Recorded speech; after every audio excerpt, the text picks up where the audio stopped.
दोस्तों आलू भारत की टॉप 5 सबसे ज्यादा पैदा की जाने वाली फसलों में से एक है और हम लोग उस धरती पर हैं जहां का आलू पूरे भारत में बेस्ट क्वालिटी का माना जाता है। मालवा की जमीन पर हैं हम दोस्तों। ये एक ऐसी फसल है जो आपको अमीर से लेकर गरीब तक की थाली में किसी ना किसी रूप में मिल ही जाती है, लेकिन इसका ये मतलब बिल्कुल नहीं है कि इससे किसानों को प्रॉफिट नहीं है।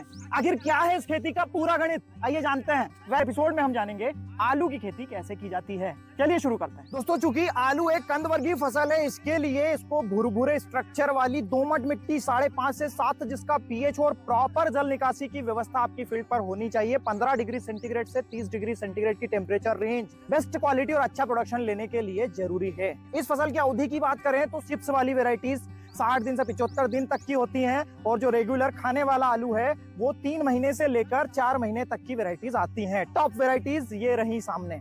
दोस्तों बुआई के सटीक समय की बात करें तो जो चिप्स वाली वेराइटीज हैं आधे सितंबर से लेकर नवंबर तक उनकी बुआई की जा सकती है और जो रेगुलर वेराइटीज हैं उनकी आधे अक्टूबर से नवंबर तक बुआई करें तो बेस्ट प्रोडक्शन आता है। दोस्तों इस फसल के लिए खेत की जुताई की बात करें तो गहरी जुताई प्लाऊ से करें लगभग 1 फीट की गहराई तक और उसके बाद में बेसल डोज 12-32-16 एनपीके फर्टिलाइजर 2 से 3 बैग प्रति एकड़ और माइक्रोन्यूट्रिएंट्स 25 किलो प्रति एकड़ के हिसाब से इसमें डालें। बहुत ज्यादा खाद खींचने वाली न्यूट्रिएंट खींचने वाली फसल है ये दोस्तों। इसके बाद में डबल रोटावेटर करें, मिट्टी के स्ट्रक्चर को इस प्रकार से भुरभुरा बनाएं दोस्तों, क्योंकि ये जमीन के अंदर बढ़ेगा। जितनी ज्यादा सॉइल स्ट्रक्चर भुरभुरा उतना ही अच्छा साइज ये फसल लेगी। बेड या तो आप प्रिपेयर करें, इसमें ये बेड से बेड की दूरी 2 फीट रखें और सीड से सीड आपको रखना है 6 इंच की दूरी पर। एक बेड पर एक लाइन लगानी है। या तो आप प्लांटर से डायरेक्ट प्लांटेशन कर सकते हैं। सीड का साइज 40 से 50 mm डायमीटर का लगभग ये साइज होना चाहिए और 10 से 12 क्विंटल प्रति एकड़ इस दूरी पर आपको सीड की रिक्वायरमेंट होगी।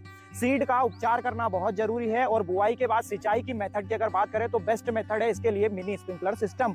मिनी स्प्रिंकलर से जब सिंचाई करते हैं तो सॉइल स्ट्रक्चर भुरभुरा बना रहता है और उसके कारण अच्छा साइज ये ले पाता है। 8 से 12 दिन के डिफरेंस पर सिंचाई करें, डिपेंड करता है आपके सॉइल स्ट्रक्चर के ऊपर। इसमें फर्टिगेशन की बात करें तो वेजिटेटिव ग्रोथ स्टेज पर नाइट्रोजन की मात्रा 1 बैग प्रति एकड़ के हिसाब से, इसके बाद में लगभग 40 से 45 दिन की स्टेज पर 1 बैग डीएपी प्रति एकड़ के हिसाब से देना है। इसके बाद में जब कंद अपना साइज लेना प्रॉपर्ली स्टार्ट कर दे तो आपको पोटाश की मात्रा देना चाहिए लगभग 25 किलो प्रति एकड़ के हिसाब से माइक्रोन्यूट्रिएंट्स के साथ में। इसमें दोस्तों मुख्य समस्याएं हैं अर्ली ब्लाइट, लेट ब्लाइट और पोटैटो स्कैब। दोस्तों इसको मैच्योर होने पर आप इस प्रकार से अगर इससे नाखून चुभा कर देखेंगे तो ये छिलका नहीं निकलेगा, क्योंकि ये चिप्स वाली वेराइटी इसलिए निकल जाता है।